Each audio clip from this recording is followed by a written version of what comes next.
এই ব্লগটা হচ্ছে ষষ্ঠীর দিনের ব্লগ, কারণ সপ্তমী দিন আমার বাড়ি যাওয়ার ছিল বলে সকাল সকাল আমি বেরিয়ে পড়েছিলাম বাড়ির জন্য কিছু জিনিস নেওয়ার জন্য, মায়ের জন্য কিছু টুকটাক জিনিস নেওয়ার জন্য। তারপর একটু ঠাকুরকে পুজো দেবো বলে মিষ্টি ফিষ্টি নিয়ে নিলাম। আর এখন সন্ধেবেলা এখন বেরিয়ে পড়েছি আমি আর আমার রুমমেট দুজন মিলে টুকটাক আশেপাশে ঘুরবো বলে, সেজন্য। কারণ ওর সাথে একদিনও বেরোনো হয়নি, আর এখানে তো 2-1 দিন থাকি, তারপর তো বাড়ি চলে যাই সেজন্য। তো ফার্স্টেই চলে গেলাম হচ্ছে নেতাজিনগর। নেতাজিনগরে দুটো ঠাকুর করেছে, ভীষণ সুন্দর হয়েছিল। আসলে মানে কি বলুন তো, যে সময়কার ব্লগ তখন না আপলোড করা হয় না, মানে আমার এরকমই হয়। আচ্ছা, আমার মতো এরকম কার কার হয় বলুন তো? মানে যখন যা অনুষ্ঠান সব কিছু সেইগুলো মানে পেরিয়ে যায়, তারপরে ব্লগগুলোকে আপলোড করি। এখনও পুজোর অনেকগুলো ব্লগ বাকি আছে, কি করব, এখনই আপলোড করতে হচ্ছে।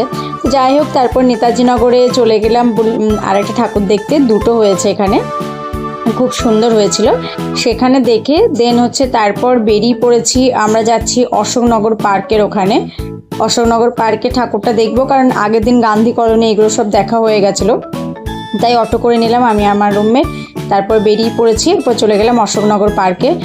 সেখানেও খুব সুন্দর হয়েছে, ভীষণ সুন্দর প্যান্ডেলটা হয়েছিল, ভীষণ সুন্দর। কিন্তু হাতে বেশিক্ষণ টাইম ছিল না, কারণ আমার রুমমেটেরও অন্য জায়গায় বেরোনোর আছে, আর আমারও মুভির টিকিট কাটা ছিল সেজন্য। তো যাই হোক, তারপর ওখানে একটু ঘুরু করলাম, তারপর ফুচকা টুচকা খেলাম টুকটাক, আর তারপর বেরিয়ে পড়লাম। আমি গেলাম সিনেমা দেখার জন্য, আর আমার রুমমেট বেরিয়ে গেল, তার কিছু বান্ধবী টান্ধবী আসবে, ওর অন্য প্ল্যানিং ছিল সেজন্য। এইটা হচ্ছে অশোকনগর পার্কের মানে প্যান্ডেলটা খুব সুন্দর হয়েছিল। যদিও এখন তার বলে লাভ নেই, কারণ অলরেডি পুজো হয়ে গেছে, এখন বললেও তার হবে না, তো কি বলবো। আর যাই হোক, আপনাদের পুজো নিশ্চয়ই ভালো কেটেছে, আমার তো ভীষণ ভালো কেটেছে, কারণ পরিবারের সাথে ছিলাম, আর এখানে তো 2-1 দিন বন্ধু বান্ধবদের সাথে দেখেছি। তো বৃষ্টি হওয়ার কথা ছিল, বৃষ্টি তো হয়নি, এটাই অনেক ভাগ্য ভালো। তো যাই হোক, তারপর চলে গেলাম সিনেমা দেখতে। আর আজকে যে সিনেমাটা দেখেছি সেটা ছিল রঘু ডাকাত।